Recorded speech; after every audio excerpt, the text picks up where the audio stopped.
Welcome back to the Business Book Club, where we explore the world's most influential business books and turn them into lessons for life, leadership, and growth.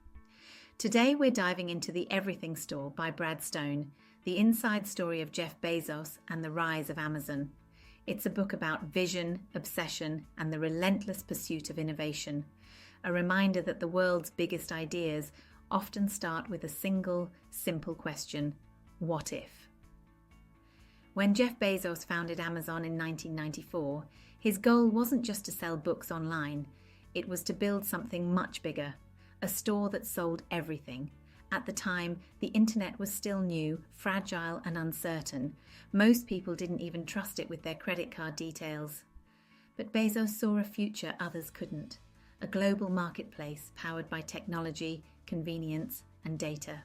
Brad Stone paints Bezos not as a traditional businessman, but as a visionary engineer obsessed with systems and scalability. From the start, he wasn't chasing profit, he was chasing growth. Amazon's strategy was simple but radical. Focus on the customer, not the competition.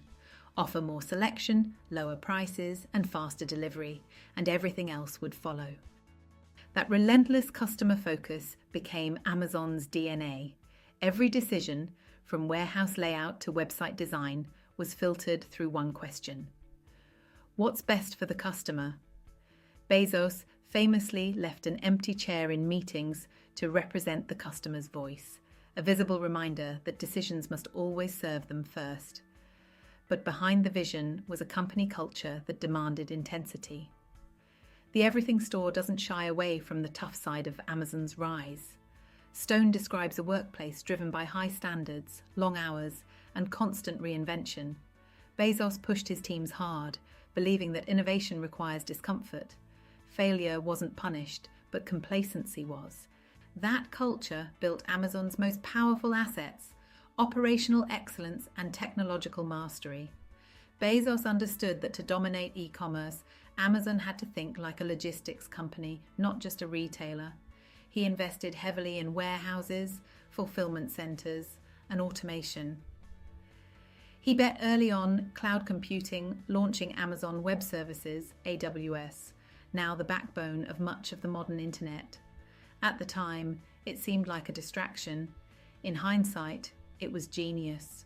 Stone also reveals how Bezos constantly played the long game. While investors demanded quick profits, he prioritized reinvestment. Every dollar earned was plowed back into new ventures, better infrastructure, and customer experience. He believed that short-term sacrifice built long-term dominance, a mindset many companies talk about, but few live by. Another key insight from the book is Bezos' obsession with data and experimentation. Every element of Amazon's ecosystem, pricing, page layouts, even button colors, was tested, measured, and optimized. Decisions weren't based on opinions or hierarchy, but on evidence. It created a culture where ideas had to prove themselves through numbers, not noise. But perhaps the most fascinating part of The Everything Store is how Bezos thought about failure. To him, failure wasn't a setback, it was the cost of invention. Amazon launched hundreds of projects that flopped, from the Fire Phone to early fashion ventures. But each failure taught the company how to iterate faster and smarter.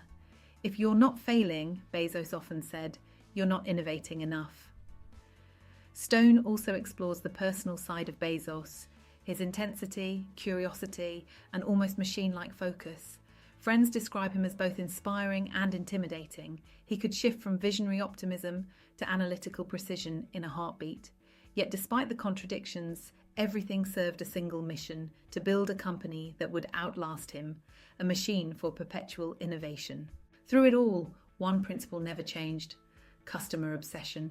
Whether through Prime, Kindle, Alexa, or AWS, Amazon's goal has always been to make life easier, faster, and better for its users, and to do so at scale. But the Everything Store also leaves us with questions. Can a company grow that big without compromise? Can relentless efficiency and empathy truly coexist? Stone doesn't try to answer. He leaves that to us.